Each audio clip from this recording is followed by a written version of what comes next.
Au Sénégal, l'Assemblée nationale a répondu favorablement à une demande de la justice. Une commission ad hoc du Parlement a levé l'immunité parlementaire du député Barthélémy Diaz, militant du Parti socialiste et membre de la majorité présidentielle. Ce député est poursuivi par le tribunal de Dakar pour meurtre, une affaire qui remonte à 2011 lorsque des nervis avaient attaqué les locaux de la mairie de Mermoz Sacré-Cœur qu'il dirige. Certains observateurs voient une instrumentalisation de la justice dans le rebondissement de l'affaire Ndiaga Diouf, du nom de la victime tuée par balle. Barthélémy Diaz a eu à être victime d'une attaque, parce qu'il faut la nommer par son nom, c'est une attaque. Il a riposté et il a lui-même dit qu'il aurait tué quelqu'un.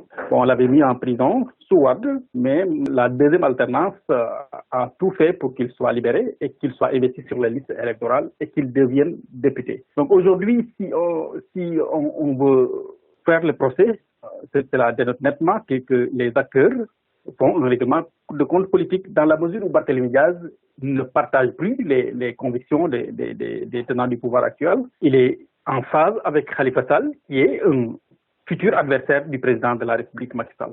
Je pense qu'aujourd'hui, on ne peut pas ne pas penser à un procès politique, à un règlement de compte politique et à une utilisation, à une instrumentalisation de l'Assemblée nationale et de la justice pour régler des comptes. À l'époque des faits, en 2011, le candidat Macky Sall avait soutenu publiquement Barthélémy Diaz. Aujourd'hui, le maire socialiste, allié du maire de la capitale Khalifa Sall, dans les querelles de positionnement au sein du Parti socialiste et dans la conquête du pouvoir, a perdu son capital de sympathie au sein du régime du président Macky Sall. Cette affaire soulève beaucoup de contradictions. Il y a nettement une volonté de vouloir réduire à néant un adversaire politique, un allié qui est devenu un adversaire politique très gênant. Parce que Barthélémy, quoi qu'on dise, c'est quelqu'un on ne le dédouane pas.